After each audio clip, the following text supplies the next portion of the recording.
Hello, everybody. Welcome to the Heat and Magic Assist podcast. I am your host, Carson, and I am joined by my fellow buddies, David and Steven. Hey, guys. Today, we are going to start off with some NBA news, and then we're going to talk about the Magic and the Heat. So let's go start off with David. Any NBA news that you want to share with us, David? Yeah, just last week, the NBA were thinking about changing up the schedule, or at least the playoff standings of how they want to do it. I think the biggest one was they were thinking about reducing the NBA schedule from 82 games to 78. And in place of those missing 4 games, they were going to hold a tournament for the 7 and 8 seed spots for the playoffs. So basically how it works is the 7 and 8 seed will play a tournament, and the winner of that will get the 7 seed. And the 9th and 10 seed, they'll play against each other, and the winner of that game will fight the loser of the 7 and 8 seed for a chance to compete for the 8 seed in the playoffs. These are I think 1-game tournaments. Very similar to how Major League Baseball does it, where they have a second wild card spot, and they have a one do or die playoff game for teams to get in the last spot in the playoffs. And I think that's what the league's trying to do, is just because that's been really popular for the Major League Baseball. I guess the NBA wants to capture that kind of intention, and also as an incentive to try to reduce teams from further tanking. For me personally, I think it's a good way to generate excitement, but I don't think it really makes a difference in the grand scheme of things, especially since the reduction of games from 78 is really only taken advantage by all the good teams, by teams like the teams 1 through 6. They are greatly benefiting from the loss of games, and it's just more disadvantage, I think, for the bottom seeds. And I think real excitement, it would be trying to find ways for the lower seeds to try to upset the top seed. So I don't really think it's that great. That's my opinion on it. I completely agree. I'm not even sure people are going to even pay to watch that.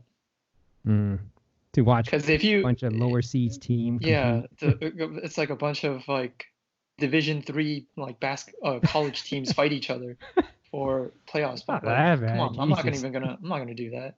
No, I mean, if you think about it, like all the good teams, I mean, I'm not even gonna talk about the West, but most of the bad teams are on the East. Mm-hmm. They're not on the West. The West team, like 1 to 8, is loaded. Yeah. Like any of those 1 to 8, they can all those teams can be in the top 5. Regular season wise, record wise. Like it's not fair for them. Yeah. I don't even like it. I don't even think it's going to generate enough. Well, I think the one season where it would have counted was when the Heat went, I think, 41-41. They started 11-30, and they ended the season 30-11, and they lost. They didn't make the playoffs because they were tied with the Chicago Bulls, but lost the tiebreaker. Like in that season, that type of tournament would have been exciting, at least for the Miami Heat. I'm just talking. I want to talk about it as a whole for the whole league. Right. Yeah. I can't just be biased on the Heat as I normally am. I kind of like the idea what they're trying to do, because if you think about it, there are a lot of teams that they just missed the playoffs, and it gives them a chance to kind of jump back in if they had like injuries throughout the regular season. And so they might not, many teams have injuries throughout the season, and sometimes those injuries can be a little bit more punishing for certain teams. And so if that player gets back towards later in the season or whenever, it gives them a chance to get back in the playoffs when they might have been cut out. And I agree with Carson's point. Like, it's in the end, it's your 7 and 8 seed. It's very rarely that they're gonna have any real impact on who, if it's gonna affect the championship. So I agree with that. But I think from like a small market team, or at least the teams that are trying to build themselves up, it gives them a little bit more to look forward to, a little bit higher stakes to kind of give them a little bit more experience in the grand scheme of things. But I agree, it's not really going to affect the championship picture, but I think there's a benefit for those teams that are on the come up, or they just had too many injuries to deal throughout the regular season. So I don't know. I think it could be exciting. I mean, if it generates more excitement for the league, I think that's a win. Even though it's probably be still a complete, like, the number one seeds, they probably could get obliterated in the playoffs, but at least they had some kind of excitement. Remember that the last year where Jimmy Butler was with the Timberwolves, it was kind of ironic because their last game of the season, it was what got them into the playoffs. They're playing the Denver Nuggets, and the Denver Nuggets also needed that win to make the playoffs. So they're literally playing for a playoff spot, and the Timberwolves won, and they got the A seed. And then the very next year, which I think was last year, was when the Nuggets got, they were so motivated they got into the second seed. And I thought it was exciting to see that game specifically because there was so much on the line and they were playing so hard. And you got to see, I think Jimmy Butler, he played really well in that game. And so it kind of raised the stakes a little bit right before playoff time. So I thought it was interesting. But in the end, they played the Warriors, right? So that I think they played the Warriors, but the Timberwolves, they played the Rockets. The Rockets, yeah. They didn't last long, right? So. No, they didn't. Carl Anthony Towns had a horrible playoff series. Oh yeah, he disappeared. Yeah, that's the disappearing man. That's right. But anyways, that game between the Timberwolves and the Nuggets, I thought it was fun to watch. So. I'm just looking at the standings for last year on the West. I'm just looking at the West. Number 7 and 8, because that's the seeding we're talking about, right? Mm-hmm. That are being fought. Both those teams won 48 and 34. And then after that, after the ninth and 10th seed were 39 and 43 and 37 and 45. You mean to tell me that the two teams that won 48 and 34, they can, if they play one game each against the 39 and 37 win teams, that they get a chance to get knocked out of the playoffs? No, that doesn't make sense. Yeah. It's not fair. It's definitely not fair. Well, one don't have a chance to get knocked off. Yeah. I mean, it's. I don't like the fact that it's a one-game series. Like, I don't like that. What? How many games do you play? They're the only teams playing these extra games. But because then it's kind of like what Carson is saying, right? It becomes too random. Like, anyone can win one game. Yeah. Could have a really bad day. The other team can have a really good night, and then the worst team might end up winning. And I don't like that. I've always liked the NBA because it's a 7-game series on the playoffs, and the best team always wins, assuming there's no catastrophic injuries. Like, if anything, I mean, if all the shitty teams are trying to get like the number 1 overall pick, they should just do a tournament for the shitty teams to get the number 1 overall pick. Right. I agree with that. Yeah. Like at least that way, and then give it like a 7-game series or something. or something. Like, make them play against each other in like not, you don't have to do a 7-game series, but like a tournament style, like a NCAA tournament style. And then just whoever the final 2 are, then they just play for the number 1 overall pick. That's an interesting idea. Like, I mean, that way, I feel like that way they'll generate more. That would generate more income. Yeah, I think the NBA needs to reward teams that are actually trying to win. Yeah. And not give the worst team period the best chance to get the number 1 pick, just because it's just think of all these teams have been doing bad for so long. Like, the poor fans, like the management, they don't care, they're just trying to go for the number 1 seed, and the fans have to struggle with it. Like the Bulls, Cavaliers, Knicks, Suns, like they've been crappy all year long, every single season. You could argue some of it is just mismanagement or not having good ownership or general managers. Especially the Knicks. The Knicks are garbage. Yeah, for sure. But yeah, anyways, I want to discuss some other games that I thought was pretty wordy this past week. I'm pretty high on the Chicago Bulls. Very disappointed in them this season, but this kind of relates to Miami Heat. And when the Chicago Bulls played the Miami Heat this past week, the Heat were up 13-0 right the first 3 minutes, and then Jim Boylan, the Bulls coach, he subbed out Zach LaVine.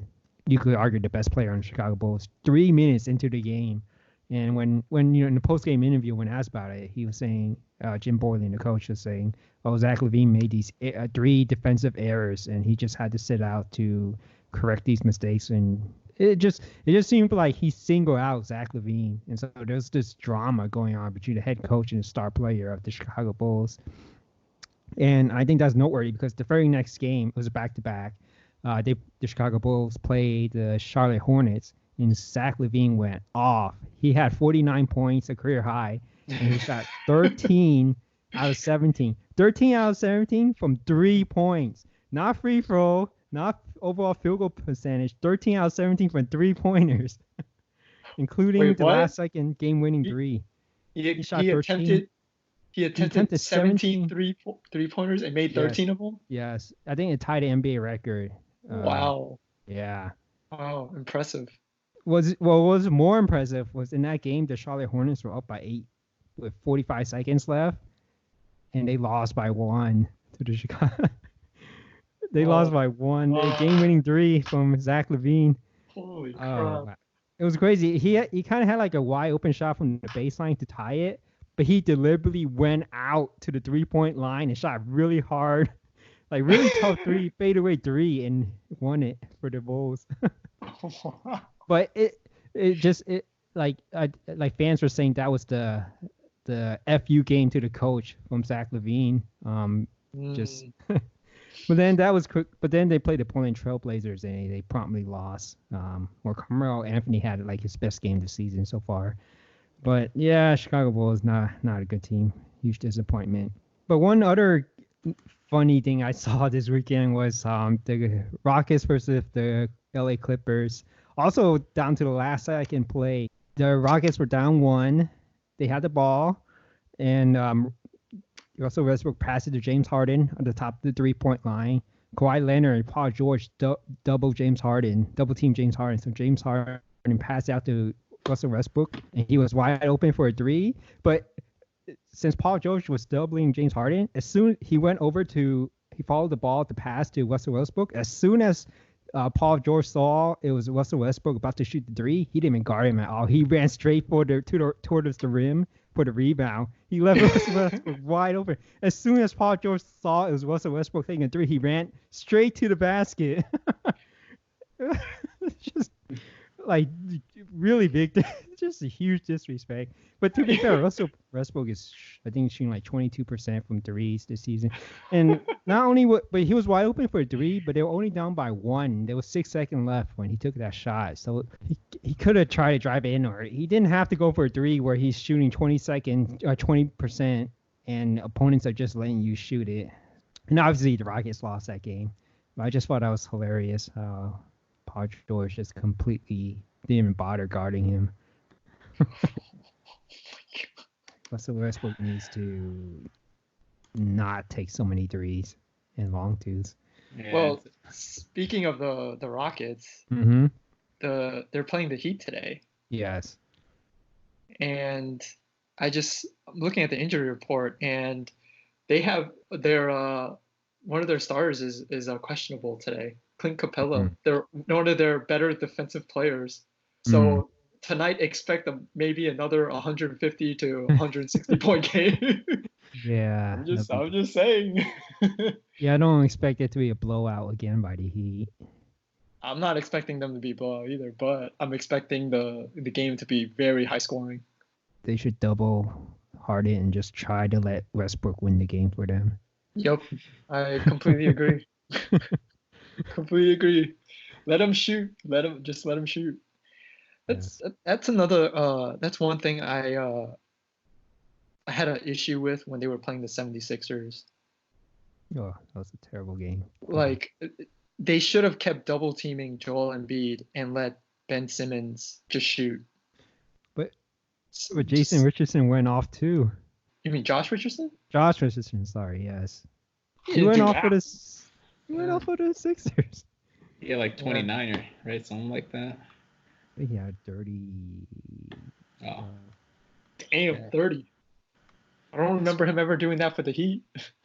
Yeah, he had a really It kind of good seemed night. like a revenge game, man. He for sure. Yeah, of course. He looked really happy sticking it to the Heat. They traded him for Jimmy Butler. It's essentially what it was. Jimmy Butler didn't really have a good game in that. Yep, he didn't. Nobody had a good game. They only at least, scored 85 points. I like what I saw from Tyler Hero, at least in the second half. At least he picked it up. You know, everybody else was just. It seemed like they were demotivated, but at least Tyler Hero didn't lose his confidence. He kept shooting, and he had an okay game. But I think that game against the Philadelphia 76ers just exposed all the Heat issues, particularly the front court defense. In that I feel like you really picked on Myers Leonard, which is what you should do if you're playing against the Heat. And it's just Bam Adebayo is just, he's a good defensive player, but he doesn't have the size to really guard Joel Embiid. Yeah, not a lot of teams have the size to do that. Yeah, that's true. I mean, it's just not a good matchup for the Heat. He's really a power forward. He's not that. He's not a big guy. Like Bam Adebayo, he's like 6'10" at most. He's probably even shorter. Yeah, like he's not a big guy. Good matchup for the Heat. Any team that has a really talented big guy, they're gonna struggle. Mm-hmm. It's a good thing there's not a lot of talented big guys. Yes. But I can't. I know Eric Spoelstra, he always put Myers Leonard on like the games against the Timberwolves, the game against the Milwaukee Bucks. He has Myers Leonard guarding Karl-Anthony Towns, guarding Giannis. And it goes as well as you think it would. It does not go well at all. I mean, I understand. Stuck, right? They don't have they can't really trade for another big man, right? Yeah, they're pretty much stuck. I mean, I understand why they do it. Like, I understand why they had to do that. Like, keep Myers Leonard on him to save the fouls. To save the fouls for Bam Adebayo. They don't have another option. They have to do it. I mean, like, you can't expect Bam to not pick up like fouls when he's guarding, if he's gonna have to guard Giannis for like 4 quarters. Yeah, like it's bound to happen. He has to do it. I just wish they put in James Johnson in those games against. Oh yeah, what's the deal with him? He's still not playing. No, he's not. He's not playing. Still nothing. He's not playing. After his that one good game he had when he came back, like he hasn't touched the court. What do you mean? He actually played this year? Yeah, he did. Yeah. He played one. He came off the bench at one game. He had one really good game. I don't remember who he played against though. All right. Check this out. Remember my theory last week where I said he was the teammate who gave. Hey, your theory is looking more and more correct the more I look at it now. Because the game after they play Denver Nuggets, the game after Deion Waiters had that panic attack, they were playing the Lakers. That Laker game was the very last game James Johnson played. I really think they're punishing him. He did play garbage minutes against the Bulls, but then they took him out immediately. Yeah, they didn't play like 2 minutes or something. And they took him out immediately when they came back within like 7, and they put back all the starters in. Jeez. And they had to rely on Jimmy Butler to get fouled every single time and make his free throws. Well, the Bulls bench almost brought them back into the game. Yeah. They're shooting threes like nothing. Like they're out of their mind. Man, that's weird, man. It's such a weird case. Like James Johnson's a pretty good player. The fact that he's not playing for most of the season, right? He played like 1 or 2 games this season. He only had one good game. Jeez. Well, he hasn't played. Yeah, he hasn't played a lot. And apparently he's overweight. It's not his conditioning is fine. He's overweight. Yeah, that's why. That's why he was suspended. But it's just I don't know.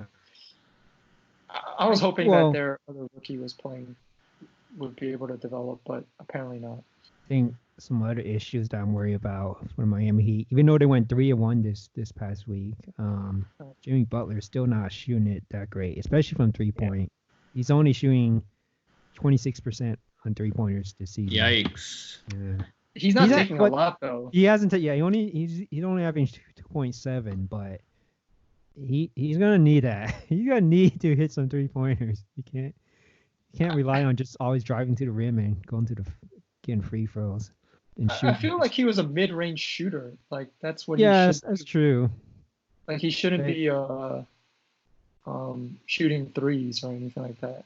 Like if you're wide open, if you're like completely wide open, yes, go for it. But yeah, like even on wide open threes, there was one. He had one against the Chicago Bulls. He almost airballed it, I believe. He had a wide open three against the almost airballed it. So it just. Teams gotta know you can shoot it though. You gotta create some kind of spacing. But I think over the 3-1, also disappointing player is Duncan Robinson. Even though he had that monster game against the Cleveland Cavaliers, 9 3-pointers, I think, kind of just disappear afterwards.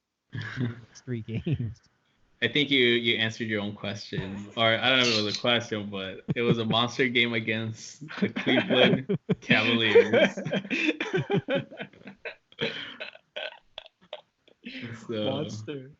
Yeah, it's a monster game. I think he made, what is it? He made 9 threes. Was it 9 or 8? 8 or 9 threes. I think it was 9. Yeah. 8 in the first half, but then only 1 in the second half. Oh, hey, he would get whatever they can get out of him, you know. I don't think he didn't do that bad on the Hornets game though. He was okay. I guess anything you get out of him is a bonus. Yeah, I don't think a lot of people were expecting much out of him. So the fact that he's actually being a rotational player, it's pretty nice. It's like. I don't even know if he's going to make the team next year, to be honest. He's not that bad. He still gives you spacing. No, because they already drafted a KZ Okpala. And he's supposed to be their 3-and-D guy. He's much more athletic than Duncan Robinson. Much more athletic. It'll take him time. He's still injured. Yeah. He has a... What's his injury? Achilles? Yeah. He tore his Achilles tendon? I don't know. I don't think he tore it. It's not torn. No. Yeah. But okay. It's injury with it. I'm like, okay. Cool. So the Heat are 3-1, you said, this past week? Yes. Yeah. That's pretty good. But to be fair, their 3 wins were against losing teams.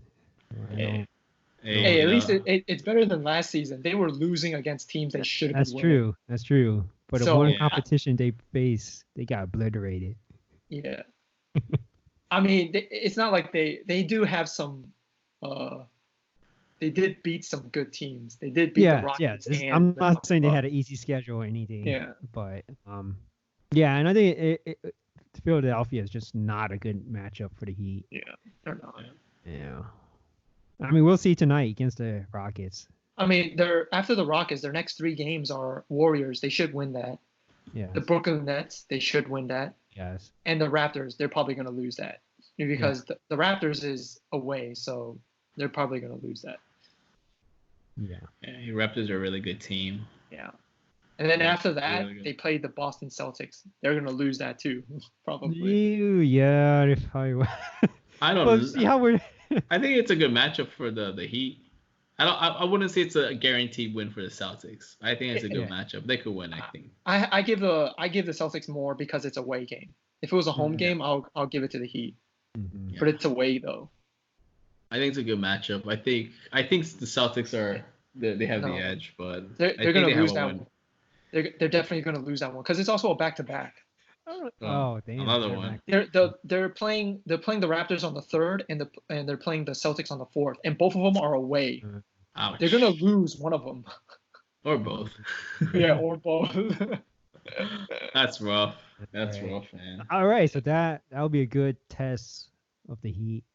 The Heat have yet to win a back-to-back. Yeah. Yep. Like a single game in the back-to-back or both games? They've the been second playing, game.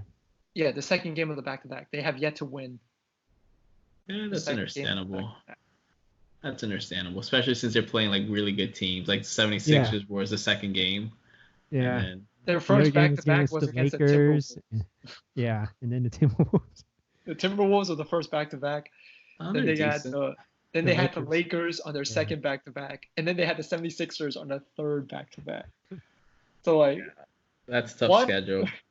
And both were on the road too. Yeah.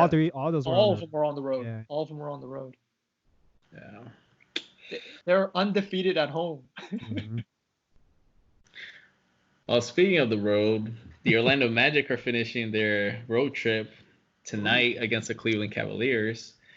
They had 3 previous games on the road. Their first game on the road this season, I believe. Yeah, in general. So I gotta talk a little bit about their first game on the road against the Raptors because that's a game where they lost both Aaron Gordon and Nikola Vujovic, their 2 best players, to the same injury. They both rolled their ankles. Although Nikola Vujovic's injury was worse than Aaron Gordon. So Aaron Gordon was probable for today, but he actually is not going to play today, but most likely the next game. But Vujovic's probably out for a few more weeks, probably another 4 or 5 weeks or so. But the good news that they're putting out on the local news channels here in Orlando is that Vujovic's injury is not as bad as they thought. So he's healing faster than expected, so he might be back sooner than they originally thought, which is really big because he's their best player for sure. So they definitely need him back, and given that the Orlando Magic have no scoring whatsoever, they definitely need him. For real, it's Vujovic and not Markelle Fultz. I thought Markelle Fultz was your best scorer. You mean Fultz? No, he's not. I still say it's Vujovic, just because Fultz doesn't really. He's really good at driving it in and finishing around the rim, but his jump shot is still coming around. Oh, I mean, people gotta remember he's technically like this is like his first full year. Like I don't think people should expect more than like expectations for a rookie. And if you put those expectations on him, I think he's playing pretty well. I think so too. His percentage is pretty good. I mean, he started off coming off the bench, and he's just replaced DJ Augustine a few games back, and he's still putting up the same numbers. So it's very encouraging, and he's young. Most likely, he's just gonna keep getting better. So I wouldn't put too much on Markelle Fultz. And you gotta remember, the Magic got him for Jonathan Simmons and a second round pick. So. I think it's a bit. I didn't like to trade it at first, but it's turning out to be very favorable. Yeah, because I just wasn't sure. Like, no one knew what his diagnosis was for a long time, and then for sure. No one really knew like what the expectations were for him to heal or how he's gonna get better. So to me, it's from a medical standpoint, it was kind of like a crapshoot. Like, is he even gonna get better? Like, no one knew that. It doesn't seem like anyone knew. And then even before the season started this year. There's a lot of rumors about not rumors, but there was some footage from whether the GM or one of the coaches saying that, we're not really sure when he's going to start playing. Like, what? Right. I was like, that doesn't sound good at all. I mean, you should have an idea, So, but the fact that he's playing every game and he's a starter. I think they knew. Because I was really critical of them during the offseason of not getting a backup point guard, or at least not getting any point guard with their free agent signing. I was like, how could you put in a lot of faith into Markelle Fultz? Yeah, and before the preseason even started. Yeah. All I know is the Heat has a point guard that the Orlando Magic could go for. So I think the I think it was a good move. Like clearly Markelle Fultz is gonna be their point guard from now on, and he's gonna do a decent job. He had 9 assists the other day, so he's doing all right. I think he's been great for the Magic. During this stretch since Aaron Gordon and Vucevic been out, I think he's the second best player behind Jonathan Isaac. But you could argue he's probably the best offensive player during those injured players' absence.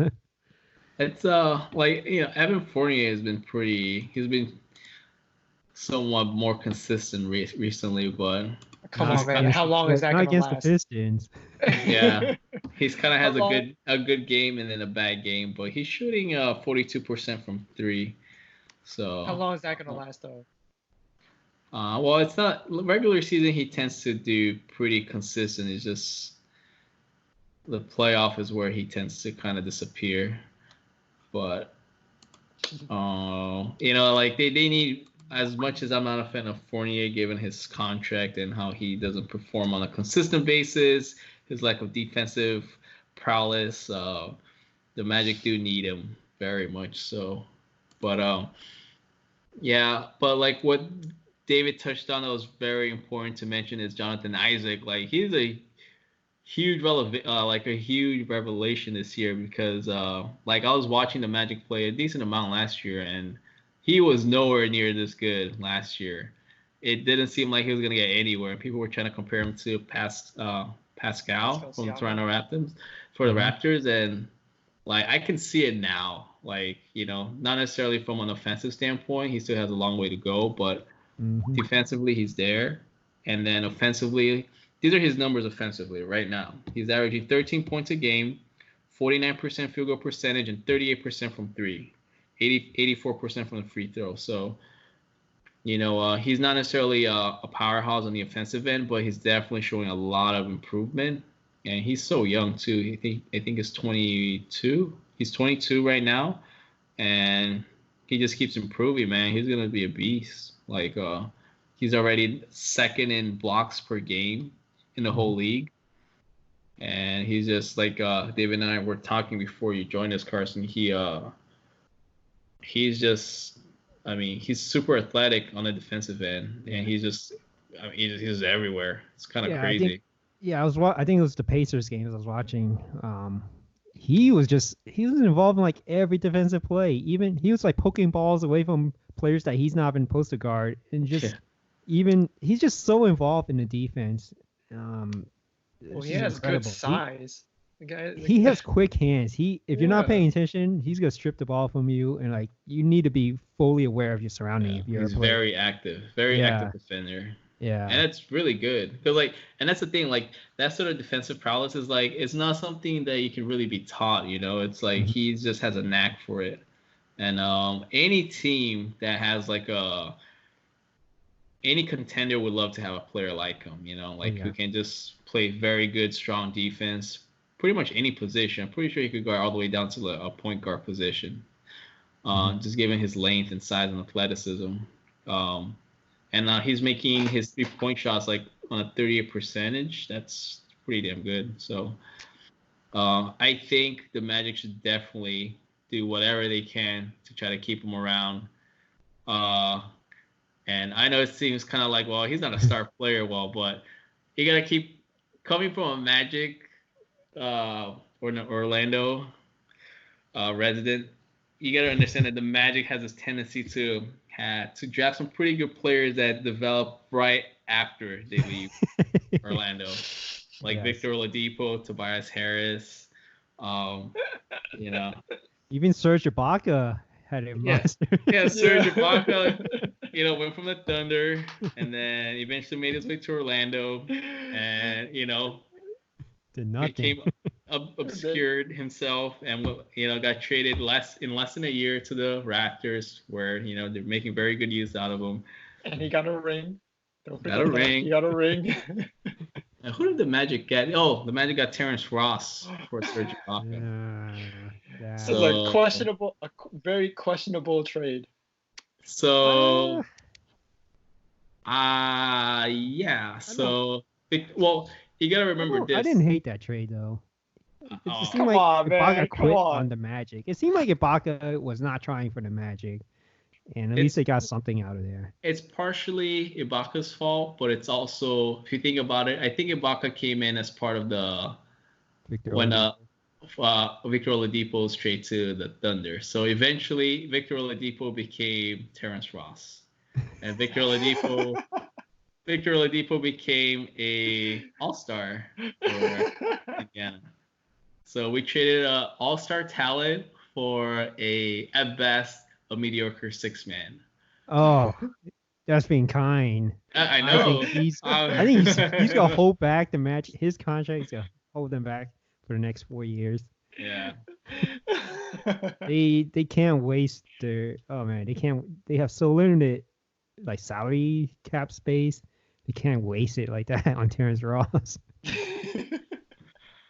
So, like I was saying, they need to do anything they can to keep Jonathan Isaac because he seems to be a huge bright spot, right? Oh, I argue he's the best player. Oh, for sure. He's the best player. But who is he gonna? Does he want to stay? Well, he's young. He's on his rookie contract, right? And I'm sure it'll be easy to sign him up as from his second contract, but it's a matter of building smartly around him. Mm-hmm. Which I don't think they have. Yeah, and like developing him into a star, which Magic seems to have a very poor talent to do so. And if he stays around with Markelle Fultz might turn out to be a really good player too, So that would be a good duo to go off. Maybe trade Aaron Gordon to somewhere to get some more more specific building pieces around them, like shooters. Yes. So they're a pretty young team though. They're pretty young. Very young. They're not a lot of. Think about it like this: they're very young, but with no future. It's like that's what kind of bothers me because they have some really bad contracts, right? It's not necessarily bad contracts because like it's the Orlando Magic. We don't attract very good pieces, right? Mm-hmm. Potential stars. So yeah, I understand they're kind of dealing with what they're being dealt. The fact that they signed Vujovic and he's still playing well, it's a very good sign, and I would keep him. I'm glad that he stayed. I didn't think that was a bad signing. But going back to your previous statement about the Terrence Ross signing, that was god awful. Yeah, I don't know what they were thinking. Like I thought they were gonna do one or the other, right? They should have. But they So yeah. Honestly, wait, if you think about it, like if you think about what happened with Victor Oladipo when before they traded him to the Pacers, they bought him out of the bench. He was a sixth man. It was like a waste. Yeah, I think the Pacers really utilized him. Well. Yeah. But then he also had that I think he really worked out that off season when he got traded to Pacers. He worked with the same gym that Dwayne Wade was going to, and I think that also helped.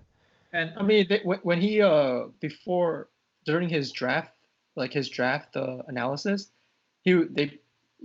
people were saying that he plays like Dwayne Wade. Mm.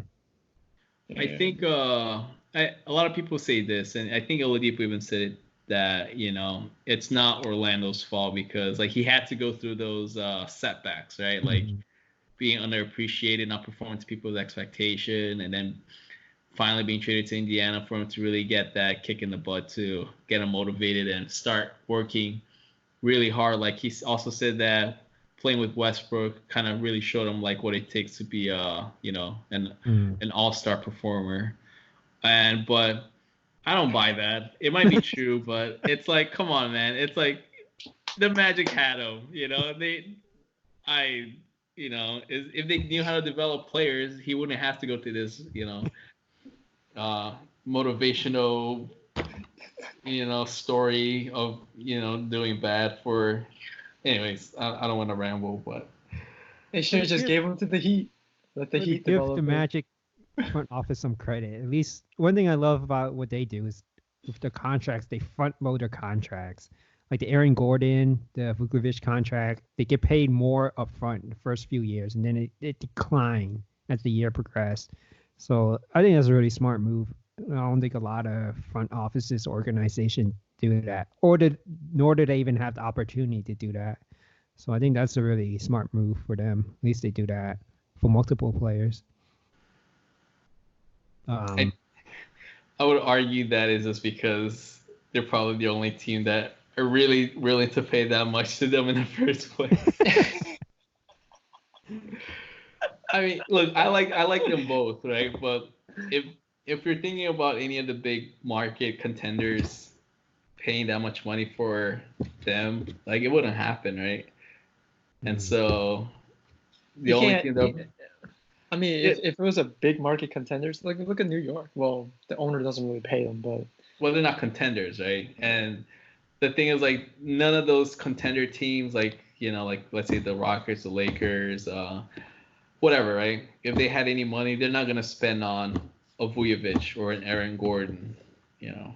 And so the Magic, they're just kind of in a position where like, okay, well, you've been here with us and we have a lot of money, you know, so like we don't really have any options, so we're gonna give you all this money and you're gonna say yes because we're giving you the most money. So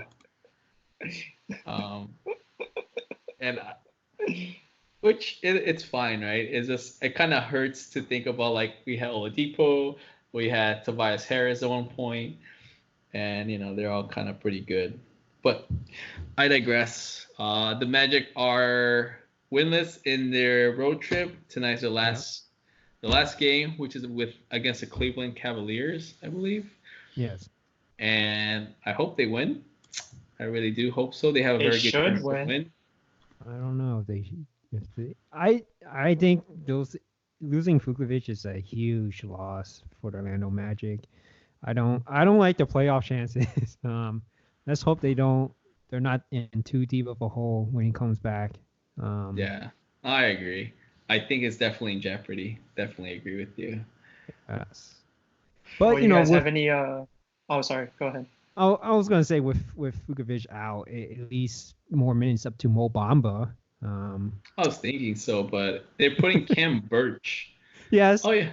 Another signing. Cam Birch is more NBA ready. Mo Bamba is still another great offseason signing. Headlines: the Orlando Magic have re-signed Cam Birch. I'm like, oh. Hey, I like Cam Birch. He's not bad. Okay, he's a body, like a big body, and that's pretty. All right. Let's save that conversation for another time. All right, you guys want to close it out? Closing out. You have 10 seconds. Just Markelle, Fultz, and Mo Bamba. I think they had the best game of the season. Well, at least Mo Bamba. I think he had his best game of the season against the Pistons. Mo Bamba? I was gonna say that I was expecting the Magic to put up a good fight against the Pistons, but then I realized that freaking Blake Griffin came back and like obviously the Magic lost. So, well, yes, he did have a good game. Well, yeah, Obama did have a good game, but not enough. To come. They need him. Yep. All right. Well, that's it for our podcast. This is Carson from the Heat and Magic Assist podcast. See you later, everybody.